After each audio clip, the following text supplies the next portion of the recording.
Besoj që mund të bjetë shqetësuese, kish vetë 16 euro 41 cent në bank, s'është i pasur, praktikisht i varfër me këto shifra. Kryeministër me 16 euro në llogari, me gjipa 500.000 euro, me derivatet pagume prej qytetarëve, me drejka darkat pagume prej qytetarëve, me udhëtime zyrtare, gjitha këto tjera pagume prej taksave qytetarëve,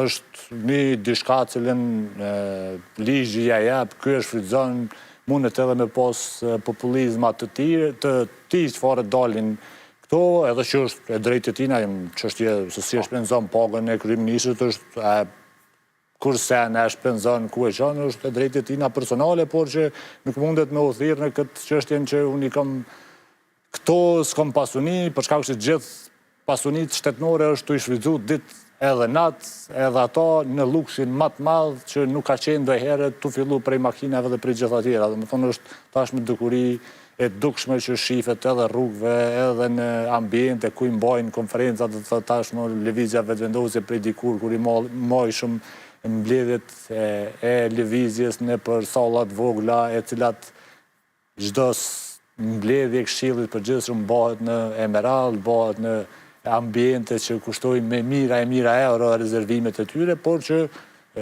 kanë financa, kanë shpenzime, kanë buxhet, është e drejtë e tyre, por që nuk është as kursim me as jetë cilën mundohen me paraqit që po e bojnë.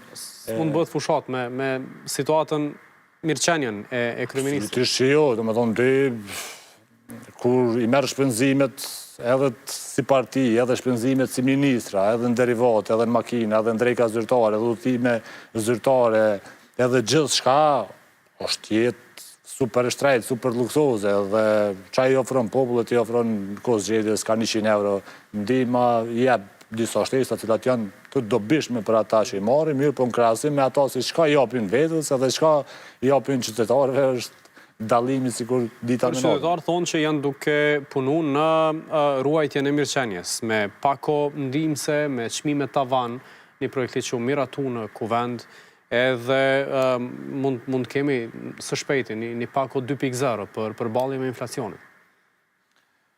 Çmimet në vendin tonë janë shumë fish më të larta se sa kanë qenë kur ka ardhur në pushtet lëvizja vetëvendosje. Energjia elektrike është shumë e shtrenjtë se sa kur ka ardhur. Nafta është shumë e shtrenjtë se sa kur ka ardhur. Rritja e pagave në krahasim me ngritjen e inflacionit është shumë më e ulët se sa që i ka ndodhur. Jeta e qytetarit është shtrenjtuar shumë më shumë. Absolutisht që është përmirësuar edhe është ngrit mirëqenia e qytetarëve të Republikës së Kosovës, është ngrit në vazhdimsi prej vitit 2000 deri në vitin 2026. Se nuk mundemi me qëndru me një standard tjetës çdo herë.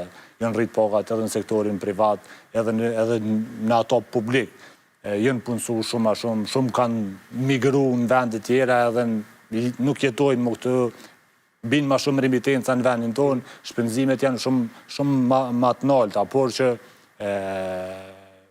gjitha ato premtimet cilat i ka dhënë, qoftë edhe përmes ligjit për çmimet tavan, edhe përmes procedurave tjera, nuk kanë pas asë një efekt, asë nuk do ta kenë në ullje të çmimeve. Në praktikë, unë ju kom tregu edhe në kuvend, edhe këto. Shporta bazë nuk ullet me ligjin për çmime tavan. Ligji për çmime tavan është ligj që i cenon bizneset e vogla. Aty, ai ligj parashek kryesisht